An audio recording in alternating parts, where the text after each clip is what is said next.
Suqadra waa jasiirad aad u qurux badan oo ay lahayd Soomaaliya, laakiin hadda laga faramarogsaday.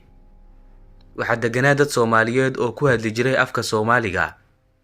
Jasiiradan waxaa lagu tiriyaa jasiiradaha ugu quruxda badan adduunka oo dalxiiska ku wacan. Waxaa ku yaala geedo aan adduunka kale ka bixin, xayawaano aan dunida kale ku nooleen, iyo sheeyo cajab geliyay dadka oo aan horey loo arag. Waxay ku taalaa marin aad muhiim u ah oo adduunka oo dhan si maalinlaha u isticmaalo. 100 kiiloomitir ayay u jirtaa dhulka Soomaalida, halka 300 oo kiiloomitir ay u jirto Yemen oo hadda maamusho. Taasi oo cadeynaysa in Soomaaliya laga faramarogsaday.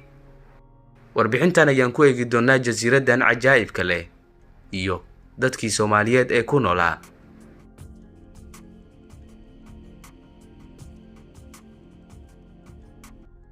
Dhulkan quruxda badan ee aad arkaysaan waa jasiiradda Suqatra, jasiirad lagu tiriyo inay ka mid tahay kuwa ugu quruxda badan adduunka.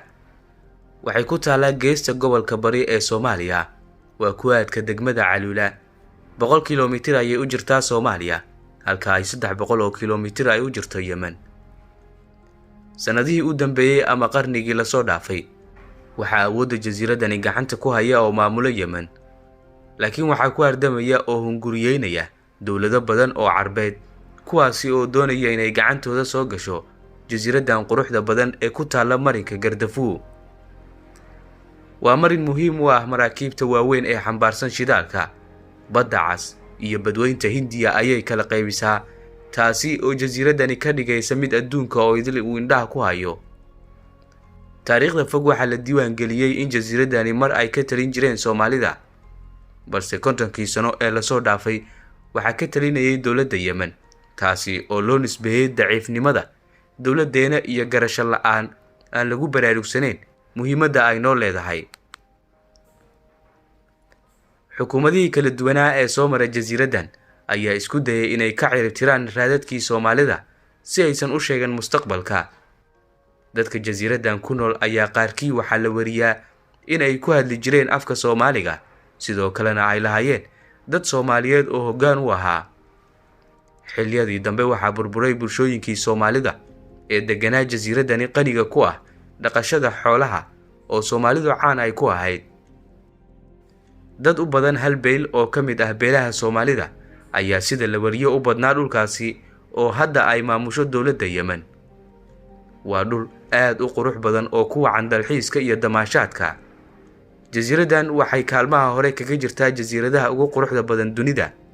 Waxay leedahay oo ay caan ku tahay waxyaabo u gaar ah oo aan laga helin meel kale oo ka mid ah dunida. Waxaa ku yaala geedo aan adduunka kale ka bixin, xayawaano aan dunida kale ku nooleen, iyo sheeyo cajab geliyay dadka oo aan horey loo arag. Geedkan waxa uu ka mid yahay 200 oo nooc oo geeda ah oo kaliya laga helo jasiiradani. Sidoo kale waxaa jira in jasiiradani laga helo shimbirta noocan loo yaqaano Alhaazi oo leh cod macaan. Kaliya waxa laga helaa jasiiradan Suqatra. Waa jasiirad taariikhi ah. Aqoon-yahano darsay waxay sheegeen in jasiiradani ay ka heleen dhagaxaan cajiib ah oo xilliyadii hore loo adeegsan jiray ama laga qoran jiray midiyaha iyo seefaha. Jasiiradan sanadadii dambe waxaa loo sameeyay ama ay yeelatay maamul gaar ah, laakiin xilligaasi kadib waxay la kulantay cadaadis ah inay wadamo badan hunguriyeeyaan kadib markii ay tabar yaraysay dowladdii Yemen oo ay hoos tagi jirtay.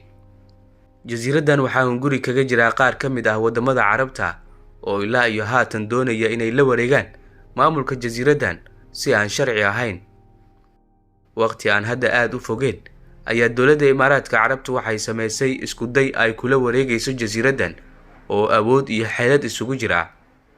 Muddo haatan laga joogo 10 sano, dowladda Imaaraadka Carabta ayaa waxay ciidamo Imaaraad ah ku soo daabushay jasiiradani, iyadoo kala dan lahayd inay si awood ah kula wareegto. Ma aysan suurtagelin kadib dagaal ay la galeen dadka deegaanka iyo ciidamo ay lahayd jasiiradu oo taageero ka helayay dowladda taagta daran ee Yemen. Laakiin waxaa la sheegaa in ilaa iyo hadda Imaaraadku uu ku lug leeyahay jasiiradani maadaama uu aad u farageliyo siyaasadda Yemen. Sanadkii hore warar waxaa soo baxay sheegaya in Imaaraadku doonayo inuu iibsado jasiiradani. Ujeedada ugu weyn waxay tahay in ay ku taalo marin muhiim ah oo adduunka oo dhan adeegsado si maalinle ah ayna isaga kala gooshaan maraakiibta waaweyn. waa cajiib dhulkaasi dunida ku tartamayso haddii aan anagu lahayn. bal adigu aragtidaada yaa iska leh dhulkan Yemen iyo Soomaaliya? muuqaalka laagsaar oo sii shargare. haddii aad nagu cusub tahayna ku soo bir boggeena Xuseen Xaaji Xasan. mahadsanid.